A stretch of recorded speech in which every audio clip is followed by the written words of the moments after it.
Que fait ce loup-là? De Cathy Dutruche et Jérôme Perrat. Ce matin-là, au 34 avenue du Paradis, dans un arbre, un loup plutôt doux avait choisi pour domicile un nid.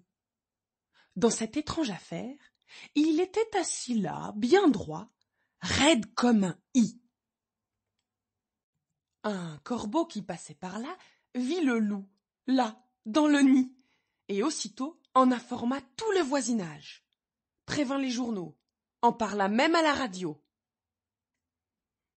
Des curieux se précipitèrent au pied de l'arbre pour constater par eux-mêmes cette drôle d'anomalie. Avec tout ce raffut, le loup se sentit soudain tout petit.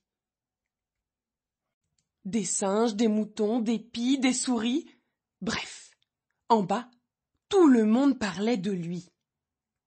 « Mais qui est-ce? Un voleur? Un imposteur ?» questionne un singe. « Ce doit être un artiste, » suggéra la souris. « C'est bien la première fois que je vois un loup de si près, » dit le corbeau. « Pas vous? » « Que dit-il » demandèrent les moutons un peu sourds. « Il dit qu'il y en a des tonnes cette année. Ils arrivent de partout, » souffla un singe. « J'ai pas bien entendu, » reprit une souris. « On est envahi par les loups, ma bonne amie, » cria un mouton. « Au secours, au secours! Ils vont tous nous manger » se mirent à hurler les moutons. « Je lui trouve l'air étrange, moi, pas tout à fait d'ici, » dit la pie. « Je dirais, moi, que c'est un étranger, et puis c'est tout, » affirma le corbeau. « Vos papiers, carte d'identité, permis de conduire, empreinte de pied. » On s'esclaffa, on s'échauffa, on menaça. On en vint même à secouer l'arbre comme un prunier pour faire tomber le loup du nid. C'est alors que Madame Moineau, à qui personne n'avait pensé s'adresser, et à qui pourtant appartenait le nid, prit la parole.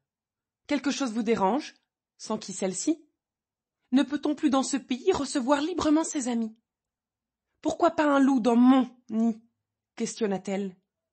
Là-dessus, le loup mit sa tête sous l'aile de Madame Moineau.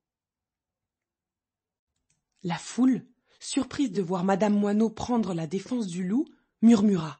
« Quand même, un loup dans un nid, c'est du jamais vu. Qu'est-ce que cela signifie ?»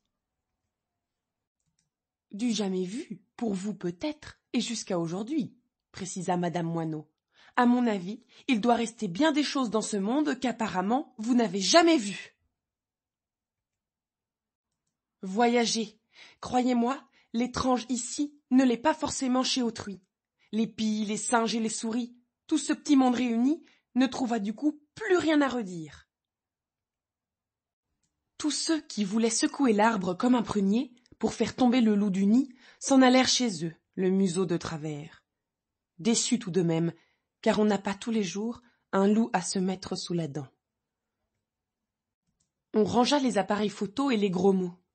3 jours plus tard, on avait même oublié qu'il existait un loup, là, dans un nid. Aujourd'hui, au 34 avenue du Paradis, il y a toujours cet arbre, dans lequel, un jour, un loup avait choisi pour domicile un nid. Chaque année, des oiseaux y font leur nid, des petits loups y font leur vie, et voilà tout.